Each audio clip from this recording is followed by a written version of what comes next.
جنگ کے آغاز میں ہی ایک گروہ منافقین کا 300 افراد سمیت علیحدہ ہو گیا، اور پھر حضور صلی اللہ علیہ وسلم کی سرپرستی میں، ان کی موجودگی میں ایک گروہ نے، جس کو حضور صلی اللہ علیہ وسلم نے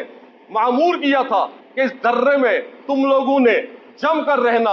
یہاں سے ہٹنا نہیں ہے، اور جب تک مسلمان تعداد کم ہونے کے باوجود اللہ اس کے رسول کے اس حکم پر قائم رہے، تو کم تعداد، کم اسلحہ، کم اسباب کے باوجود اللہ تعالیٰ نے ابتدا میں فتح عطا فرمائی۔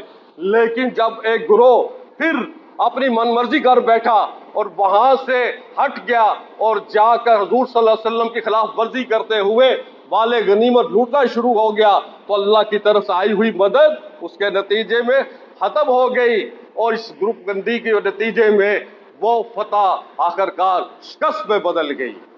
لیکن اللہ تعالیٰ نے ان صحابہ کی اس غلطی کو معاف کرنے کے بعد مسلمانوں کو ایسی نصیحت کی، اور مسلمانوں نے ایسا اسے سبق سکھا۔ بعد میں غزوہ خندق ہوئی، غزوہ بنی مستلق ہوئی، غزوہ حنین ہوئی، غزوہ تبوک ہوئی، اور اس کے بعد یرموک ہوا، یمامہ ہوا اور قادسیہ ہوا۔ ہر موقع پہ مسلمان اکٹھے رہے، ہر موقع پہ یہ ثابت ہوتا رہا کہ کسی صورت میں بھی افراد کی کمی، فوج کی تعداد کی کمی، اسلحے کی کمی، یہ کبھی بھی مسلمانوں کو کمزور نہ کر سکی، اور مسلمانوں کا ایمان اور اتحاد اور متحد ہونا یہ ثابت کرتا رہا کہ مسلمان ہر جگہ غالب رہے، فتح یاب رہے، جو اللہ کی خصوصی مدد، اللہ کی خصوصی رحمت ان پر نازل ہوتے رہی۔ کس کی بنیاد کے اوپر؟ ایمان اور اتحاد کی بنیاد کے اوپر۔ اس چیز سے ہم نے کیوں نہیں سبق سیکھا؟ کیوں نہیں ہم اس چیز سے سبق سیکھ رہے ہیں؟ میرے بھائیوں، اگر ہم فرقہ واریت کے حوالے سے ایک اور پہلو کا جائزہ لیں تو ہمیں یہ دیکھنا پڑتا ہے کہ جو فرقہ پرست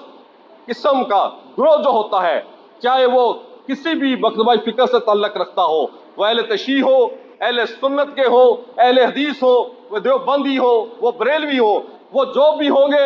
اگر ان میں سے ان کے کسی لیڈر کے اندر اور اس کے پیروکاروں کے اندر فرقہ پرستی پیدا ہوئی ہوگی، تو وہ اس کا رویہ ایسا ہوگا جیسا کہ اسلام کے خصوصیات اور صفات کے ساتھ اس کا تعلق ہی نہیں ہے۔ کیوں؟ وہ اس لیے کہ جو فرقہ پرست لیڈر ہوتا ہے اس کے اندر تکبر ہوتا ہے۔ فرقہ پرست لیڈر اور اس کے پیرو کے اندر کیا ہوتی ہے؟ دوسروں کو حقیر سمجھتے ہیں، دوسروں کو کم تر سمجھتے ہیں، یہاں تک کہ دوسروں کو غیر مسلم سمجھتے ہیں، اور اس قسم کے بہت سارا مواد ہمیں کتابوں میں ملتا ہے۔ اس کے برعکس خالص قرآن و سنت پر مبنی دین اسلام کی اصل تعلیمات کو، اصل خصوصیات کو اگر آپ ملاحظہ فرمائیں تو اسلام اپنی نیچر کے اندر، اپنی ذات کے اندر بنیادی طور پر محض رحمت کا دین ہے، شفقت کا دین ہے، محبت کا دین ہے، الفت کا دین ہے، مروت کا دین ہے، اتفاق کا دین ہے، اتحاد کا دین ہے، معاف کرنے کا حکم دیتا ہے، آپس میں جڑنے کا حکم دیتا ہے۔ اسلام تو یہ تک کہتا ہے کہ اگر غیر مسلم جو تمہارے لیے جارحانہ عزائم نہیں رکھتے تو ان کے بھی حقوق ادا کرو، ان کے ساتھ بھی نرمی کے ساتھ پیش آؤ، اور اگر تمہیں غیر مسلموں کے ساتھ ان کے جارحانہ رویے کی وجہ سے جنگ کرنی پڑتی ہے تو خبردار، کافروں میں سے جو ضعیف ہوں گے ان کو نہیں مارنا، کافروں کی عورتوں پر ہاتھ نہیں اٹھانا، کافروں کے بچوں پر کسی طرح کی سختی نہیں کرنی ہے، یہاں تک کہ وہاں کے درخت بھی نہیں کاٹنے۔ اسلام حقیقت میں اس قدر نرمی کا دین ہے، اس قدر جو سا ہے محبت کا دین ہے، اور جبکہ فرقہ پرستی کے اندر نفرت پائی جاتی ہے، حقارت پائی جاتی ہے، اور لوگوں کے ساتھ علیحدگی اور لوگوں کے ساتھ رخنہ اندازی کا رویہ پایا جاتا ہے۔ اس لحاظ سے ہم اس بات پر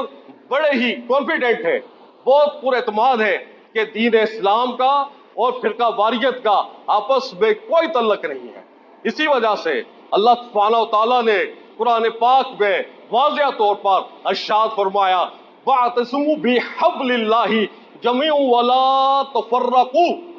کہ ایک اللہ کی رسی کو مضبوطی سے پکڑ لو اور آپس میں تفرقہ مت کرو۔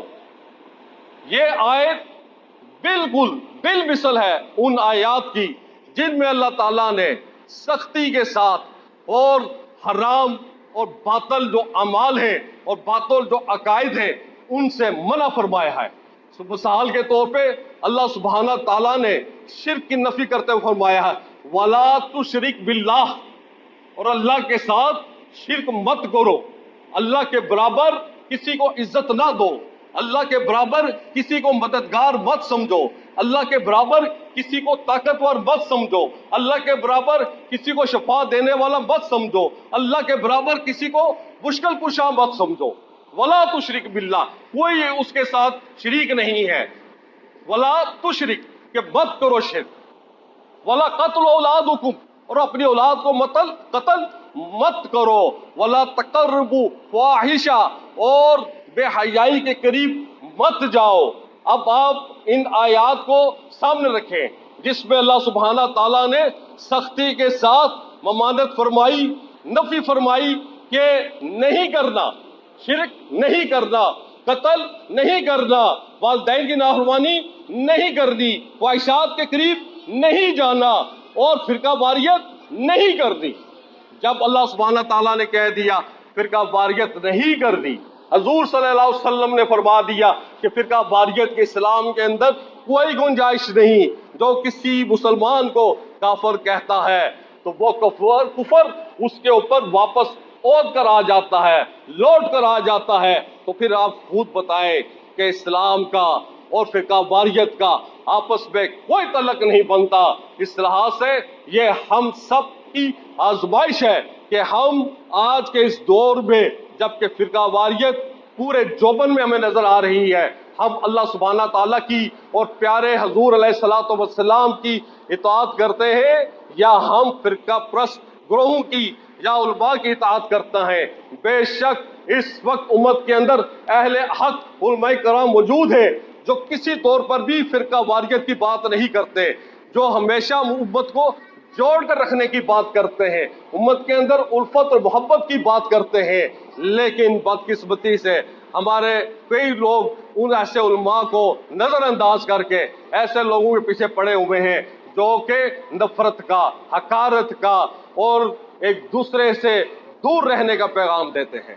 میرے بھائیوں، ایک تیسری حقیقت میں آپ کے سامنے یہ رکھنا چاہتا ہوں مختصر سے الفاظ میں، کیونکہ ٹائم ختم ہونے والا ہے، اور وہ یہ ہے کہ اگر آپ صرف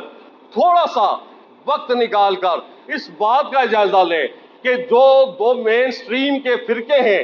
اہل سنت اور اہل تشیع، اہل سنت میں دیوبندی، بریلوی، اہل حدیث تینوں آ جاتے ہیں، اور اہل تشیع میں جتنے ان کے گروہ میں سارے آ جاتے ہیں، ان کے مابین جو اختلافات ہیں انہی کا اگر پوری ایمانداری کے ساتھ جائزہ لیں تو آپ